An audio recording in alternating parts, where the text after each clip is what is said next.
हाँ, बट मैं बता देना चाहता हूँ, मैंने अपने ब्लॉग में कभी इस बात का जिक्र नहीं किया, बट आपके ब्लॉग में मैं बता रहा हूँ कि ऑलमोस्ट मेरा 22,000 रुपये का खर्चा आया था, जिसमें 12,000 रुपये का पेट्रोल लगा था, बाकी खाने पीने का, रहने का, होटल वगैरह का लग गया था। मोस्ट ऑफली तो मैंने सब जगह पे कैंपिंग की थी। पुलिस का इशू होता है, पुलिस मिलेगी आपको हिमाचल में, जैसे आप एंट्री करोगे शिमला के बाद में, तो जगह जगह पे आपको मिलेगी। जैसे अगर वो तुम्हारा भाई विष्णु सिंह चौहान यूपी बुलंदशहर से फिर से एक बार अपने चैनल और अपने ब्लॉग में आपका हार्दिक स्वागत करता है।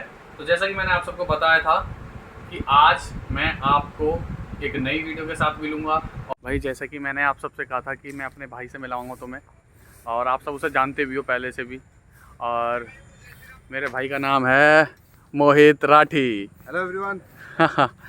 सो भाई ऐसा बात नहीं है कि अभी जानता हूँ भाई, हम है ना बचपन से ही फ्रेंड हैं सारे। हम खालसा में 8 तक पढ़े थे ना भाई। हाँ, 8 क्लास तक पढ़ते हैं। 8 क्लास तक हम साथ पढ़े थे भाई।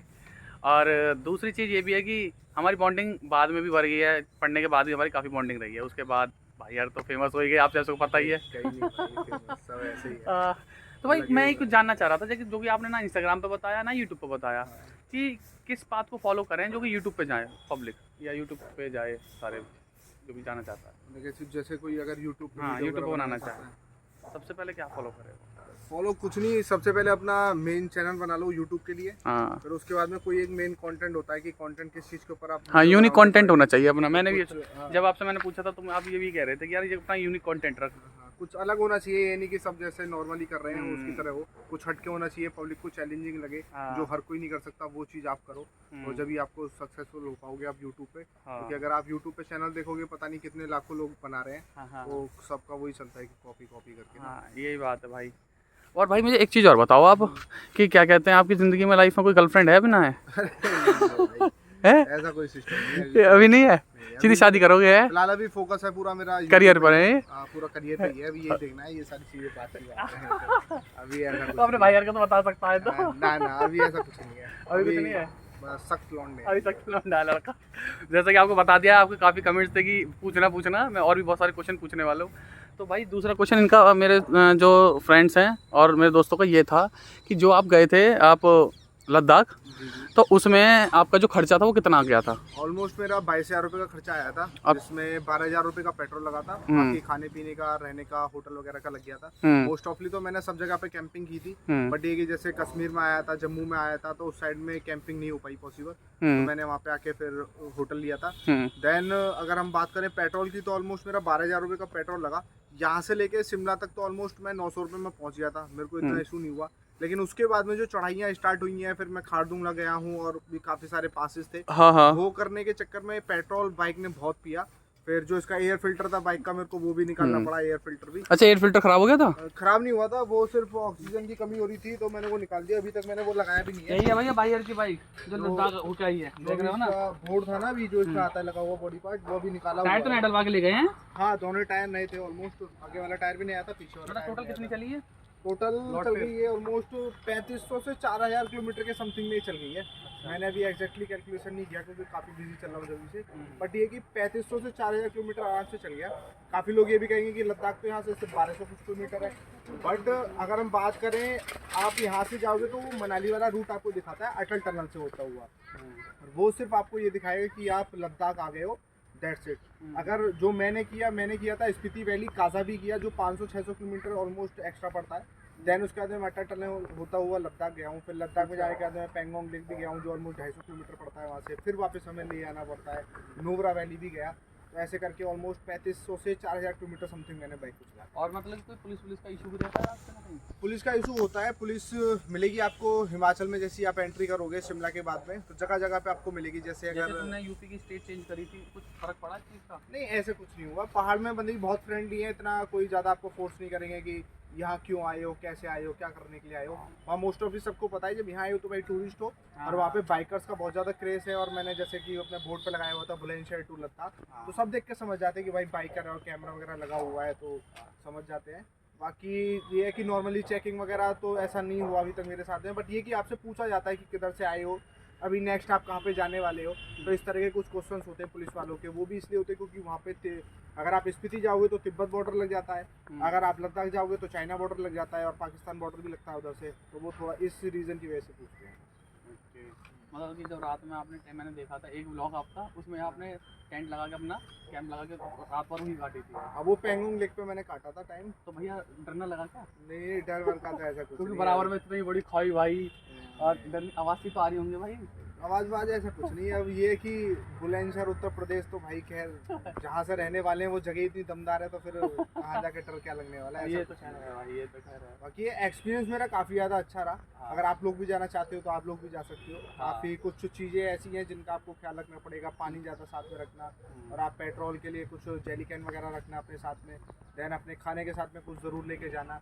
बट ये कि थोड़ा अगर आप 100 सीसी की बाइक से जा रहे हो तो पहले थोड़ा जिम विम भी कर लेना, मजबूत रहना। मैंने तो पहले पावर लिफ्टिंग की तो थोड़ा जान थी बॉडी में, क्योंकि ऑलमोस्ट 10 किलोमीटर मेरे को इसमें धक्का भी लगाना पड़ा। अच्छा 10 किलोमीटर तो एक जगह लगाना पड़ा, और बाकी काफ़ी जगह ऐसी भी आई थी जहाँ पे थोड़ा थोड़ा करके 1 किलोमीटर 2 किलोमीटर करके ऐसे मेरे को धक्का लगाना पड़ा। मैंने एक चीज़ और देखी थी आपके व्लॉग में, आप ना गुरुद्वारे पे आपने काफ़ी बार स्टे किया है। हाँ हाँ, तो आपने ये भी बोला है कि गुरुद्वारे पे स्टे बहुत सेफ रहता है एज हाँ। कम्पेयर टू कहीं और। वो मैं बताता हूँ उसके पीछे रीज़न क्या है। देखो, जब आप कभी किसी चीज़ की स्टार्टिंग करते हो ना, अभी बहुत सारे लोग कहेंगे कि यार गुरुद्वारे में जाके क्यों रुकते हो, या फ्री का मिलता है उधर, ये सब। हाँ कुछ तो कह भी रहे हाँ, थे। बोलने वाले बोलने वाले मुंह बोलते है, हैं भाई। आप अच्छा करोगे तो ये बोलेंगे, गलत बोलोगे तो भी करेंगे। हाँ। बट मैं बता देना चाहता हूँ, मैंने अपने ब्लॉग में कभी इस बात का जिक्र नहीं किया, बट आपके ब्लॉग में मैं बता रहा हूँ हाँ।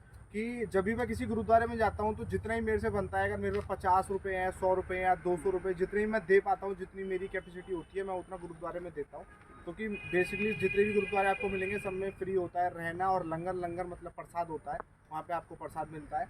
और लंगर के लिए से ये रूम के लिए ये नहीं है कि आपको बहुत शाही रूम दिया जाता हो, सिर्फ एक हॉल की तरह आपको एक डोरमेट्री दे दी जाती है, जहाँ पे अपना आप रह के रात बिता सकते हो, नहा धो सकते हो, फिर अपना कल कहीं और जा सकते हो। तो मैं ये कहना चाहता हूँ, अगर कोई नया यूट्यूबर है जो एक्सप्लोर करना चाहता है, घूमना चाहता है, इतने हाँ, पैसे आपके पास नहीं होते, तो अब मान लो अगर आप बाहर कहीं जाते हो, आपको 200-300 रुपये, 400-500 रुपये में रूम मिलेगा।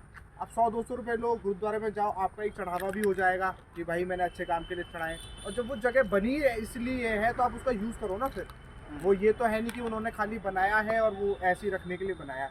मेरे जैसे काफ़ी सारे यूट्यूबर्स हैं, काफ़ी सारे यात्री हैं, काफ़ी सारे ऐसे गरीब लोग हैं जो मेडिकल की सुविधा के लिए जाते हैं कहीं कहीं पर, तो उनको जगह नहीं होती तो गुरुद्वारे में जाकर रहते हैं। बट मेरा ये है, अभी तक का जो मेरी हिस्ट्री है, मैं कहीं पे भी जाता हूँ, अगर मेरे पे जितने भी होते हैं 50, 100, 200 जितने दे सकता हूँ। अभी जो लास्ट मैंने दिया सिर्फ 300 रुपये मैंने गुरुद्वारे में दिए, इससे ज़्यादा अभी तक नहीं दे पाया मैं, क्योंकि मेरी थोड़ा इतनी अभी तक था। लेकिन ये है कि जहाँ जाता हूँ मैं देता ज़रूर। एक दूसरा एक पर्सनल क्वेश्चन है कि आप 10 से 15 दिन गए, तो उस बीच में जैसे कि होता है ना, अकेले गए तो कोई था नहीं, जैसे कि मन लगाने को, बात करने को अकेले गए थे, तो उस बीच में ऐसा हुआ कि परिवार की याद आ रही है? नहीं, परिवार की याद भी आती है, थोड़ा लगता भी है कि चलो, लेकिन जब आप किसी चीज़ को ठान लेते हो ना तो फिर आपको ये सारी चीज़ें नहीं दिखती हैं। यानी कुछ लोग ऐसे मेरे काफ़ी दोस्तों कम बैक कर लिया उन्होंने चक्कर में कि यार नहीं यार नहीं रह पाता। अब हर चीज़ कब तक करोगे? सपोज कर लो कहीं फौज में नौकरी लग जाती है, फौजी लोग हैं इतना दूर दूर तक पड़े रहते हैं, सालों तक नहीं आते हैं। मैं तो फिर भी ऐसा यूट्यूबर हूँ, खुला पंछी हूँ, एकदम कहीं पे भी घूम सकता हूँ, तो मेरे को ऐसा कोई इशू नहीं हुआ। याद कहाँ से आएगी? दूसरा सबसे मेन तो ये होता है कि सुबह से तुम अगर चल रहे हो, सुबह से राइड कर रहे हो, शाम तक आपको राइड करना है। ऑलमोस्ट 200-250 किलोमीटर तक की मैंने राइड की है, ठीक है ना। लास्ट जो मेरी राइड थी वो चंडीगढ़ से लेकर बुलंदशहर 312 किलोमीटर की राइड थी। अब इतना चलाने के बाद में, वीडियो एडिटिंग करने के बाद में, आप लोग की इतना प्यार और कमेंट देखने के बाद में, फिर इतना टाइम नहीं मिल पाता कि ये सब है। बस समझ रहा हूँ, ये चीज़ तो काफ़ी चीज़ें जानी आपसे मैंने, और काफ़ी चीज़ें मैंने सुनी, और जो मेरे क्वेश्चंस थे वो सारे मैंने आपको पूछ ही लिए हैं। ज़्यादातर सारे क्वेश्चंस मैंने डिस्कस कर लिए भाई के साथ, ठीक है। अब बस लास्ट में यही कहूँगा भाई के साथ, अब जब तुम खाटू श्याम होकर आओगे उसके बाद फिर मिलूंगा एक बार। नहीं, बिल्कुल, वो भी एक्सपीरियंस शेयर करना होगा आपको। अभी संडे को निकलूंगा शाम को, हाँ। तो आना अपना मस्त, ठीक है भाई, जितने दूर तक छाल सकते हो बिल्कुल भाई बिल्कुल। और फिर आपके उसके साथ साथ चलना। में नेपाल भी जाऊंगा, भूटान भी जाऊंगा, ओके, तो घूमते रहेंगे। अब अब तो सिस्टम घूमने भाई का भी काम है, अब तो घूमने एक तो लाइक और शेयर ठोक दीजिए, महाकाल का धमाके लाइक और शेयर ठोक दीजिए।